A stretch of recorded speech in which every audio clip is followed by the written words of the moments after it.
Been a while since it felt like this. Been a while since it felt like this. Been a while since it felt like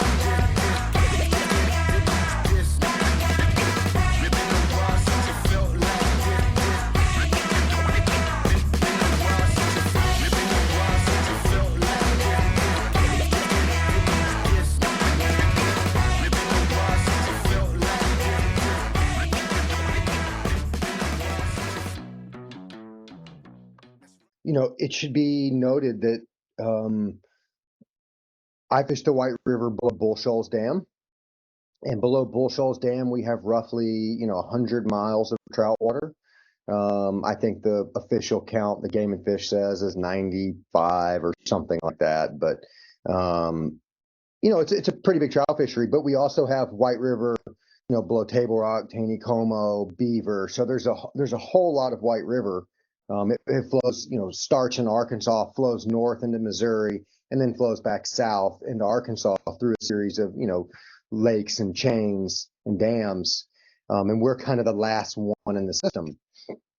And so, what stands out to me most about the White River is truly its diversity. I mean, from the time it leaves Bull Shoals Dam to the time the trout fishing ends, I mean, it's really like 20 different rivers. It changes a lot. The biomass, the food, the river bottom, just it changes a lot. And so diversity really is the biggest thing that stands out about the White River to me.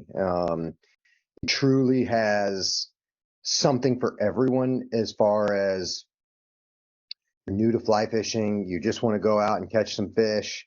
The White River is the place for you. You've been fly fishing your whole life and you are trying to catch a new personal best, then the White River is the place for you. If you just want to go out and enjoy a day of fishing and, catch a bunch of fish and hope you bump into a good one, the White River is the place for you. I mean, it truly, really has a lot of different types of structure and river bottom and ways you can fish it. We have great dry fly fishing, we have great nymph fishing, we have great streamer fishing. A lot of this is very water dependent because we are dependent on our flows from a dam. So, things change, but really, I guess the biggest thing is just like, man, the White River has something for everyone. The White River is truly a year-round fishery. And there really aren't a ton of true year-round fisheries in this country, especially when you think about the West. Alaska has a fishing season, right? And it's traditionally the second week of May to the second week of September, give or take, some time frame there. A lot of the West, they have too much snow in the early spring. Then the water's really high from runoff during, early summer. And then by the end of summer, oftentimes out west is experiencing restrictions due to hoot owls or whatever because of water temps getting too high. So, that's kind of the biggest difference is that, you can come to the White River. People ask me often, when should I come? And usually I reply with when the weather suits your clothes. If you don't mind being hot, come in summer. If you like being cold, come in the winter. It really, we can fish it 365 days a year here. No matter how cold it gets, the White River's not going to freeze. The boat ramps may ice over, but the river is not going to freeze, so if there's a will, there's a way you can get in the water and do some fishing. The other thing I think that, stands out is a lot of rivers out west, they're not very forgiving, right? Like if you're new to the sport and, you want to go fish the South Fork of the Snake, but you can't cast a dry fly, 40 feet and put it within a shoebox of the bank, then you may not have a super successful trip. But if you come to the White River and, you don't even know that the reel is supposed to go down, I can still put you on fish. You're still going to leave with a handful of fish tugging on the line, and you're going to made some progress. You're going to feel like you've accomplished something and gain some confidence in your technique because you got experience. There's no substitution for experience, right? So I think that's another big thing that the White River has to offer is just the ability for everyone to be able to catch fish all the time. Do we have tough days? Absolutely.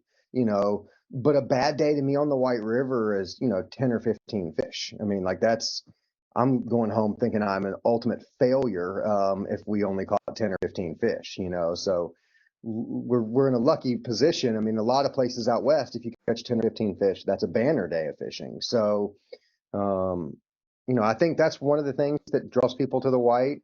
I think the other thing that draws people to the white is the fact there are trophy trout in there as well, So we have no shortage of 25 to 30-inch fish in the White River.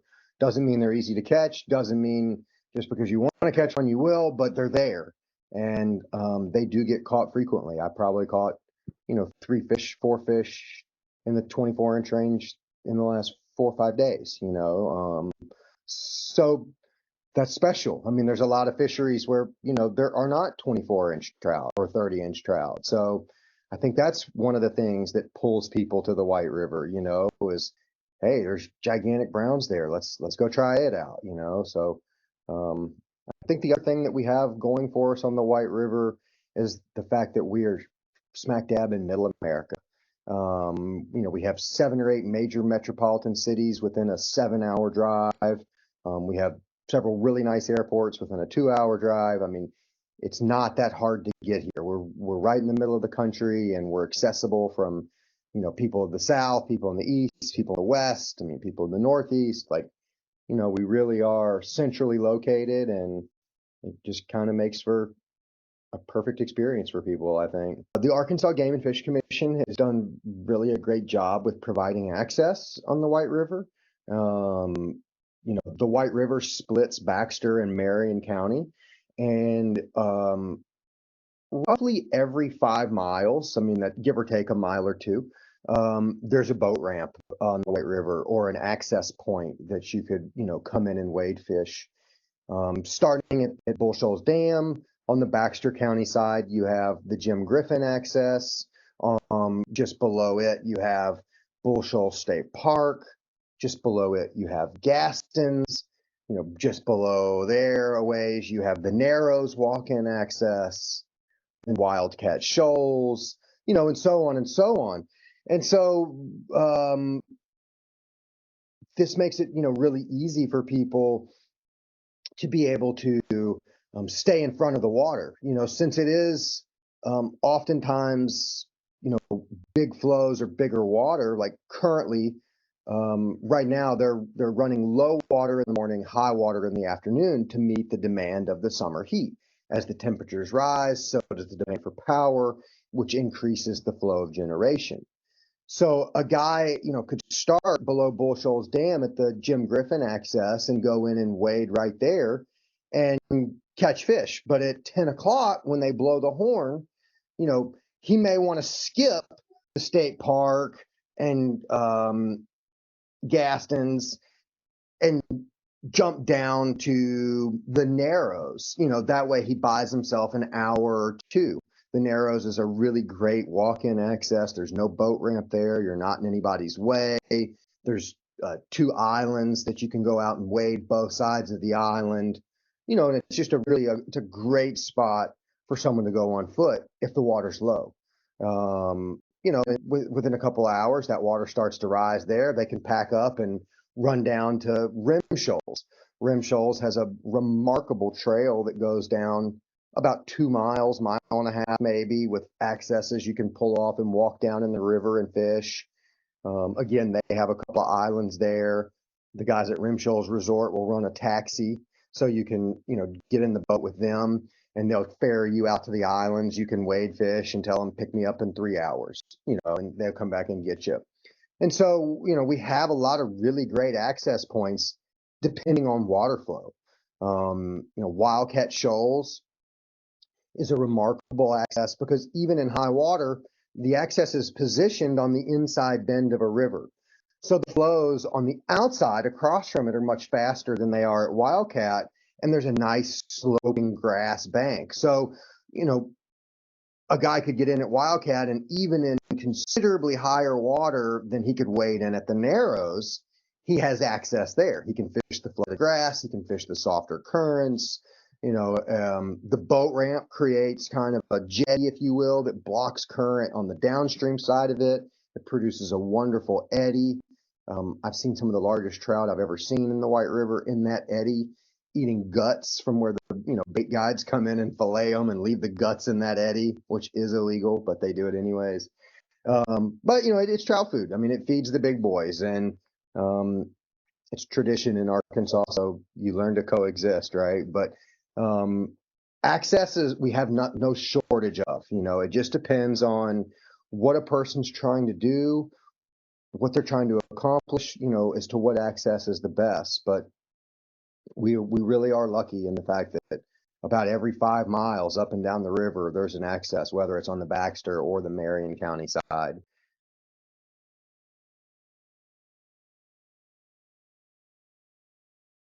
There are an array of suckers, red horse, northern hog snares, several other different types of drum you might see occasionally in the water. I've seen a paddlefish or two in the White River that's swam up from maybe the Mississippi or the lower White or somewhere, and they've worked their way up. But overall, it's a trout fishery. We have a couple of really remarkable smallmouth tributaries that dump into the White River. And so occasionally, if you are fishing below those tributaries, you can find some smallmouth. Or if you're willing to go down, on the lower end of the river, then you can strictly target smallmouth. Even at like the last access they stock rainbow trout, Guyon, it's great smallmouth fishing down there. Our river smallmouth are a little smaller, maybe than some of the smallmouth that live in the creeks or the tributaries, but they're still hardy, they're still fun, and absolutely they can be targeted. But traditionally, if someone says to me, Matt, I want to go smallmouth bass fishing, I'm going to take them into Crooked Creek. I'm going to take them, somewhere other, Sillamore Creek, or somewhere that's truly a smallmouth fishery. Every now and then on the North Fork of the White River, stripers will come over the top of the dam when they run the floodgates, or walleye. People, there are certainly some old dudes that like to troll for walleye below the dams and stuff after the floodgates have been open. I mean, they're open right now. So, when they close those, there'll be guys up there looking for walleye. Same with on bull shoals. There are guys up there looking for walleye. But very rarely do we have folks that are coming to the White to target another species. It's traditionally bycatch, or you're a local who likes to eat walleye or striper, usually, but not always, but traditionally. The best time to fish the White River is kind of a loaded question. Some of that depends on, what you're into. If you have never been fly fishing before and you're signing up and want to go on your first fly fishing experience, February or January may not be the trip for you. It's going to be cold. Traditionally, the water's going to be high,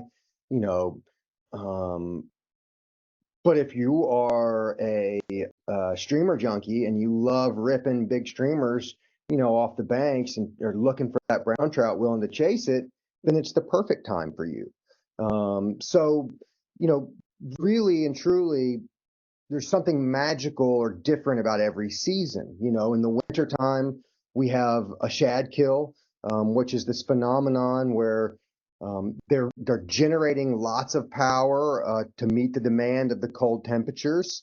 And the shad on the lake end up going deep into the water looking for the thermocline, and they get pulled through with those high temperatures. So, that's a really great time for guys to target large fish, to catch some big fish with some really different techniques like with floating minnows or with streamers or with sinking minnows, whatever. But that's a really cool time for people to come fish. Probably not, like I said, probably not for your beginner though, but as March rolls around and we start getting a little bit warmer days and the temperatures, usually drop, and we start seeing a few early bugs, like, some of the caddis will start to slowly pop out in late March, or the rockworms at least do, then all of a sudden it happens to be a perfect time for a beginner to come fish. The nymphing starts to get really good. The weather starts to break, and, it's a wonderful time. And then as spring inches in a little closer, the caddis hatch gets, full blown. And, for a lot of people, that is the best time to fish the White River. It's a great time where you can catch big trout without necessarily having to be, a super skilled angler. I mean, certainly you have to learn the basics of having to fight a big fish and play a big fish and all that. But, the techniques we use to fool them aren't necessarily all that tricky with a nymph. Our dry fly fishing that time of year is also really incredible, and, a little bit more of a challenge for our better fishermen.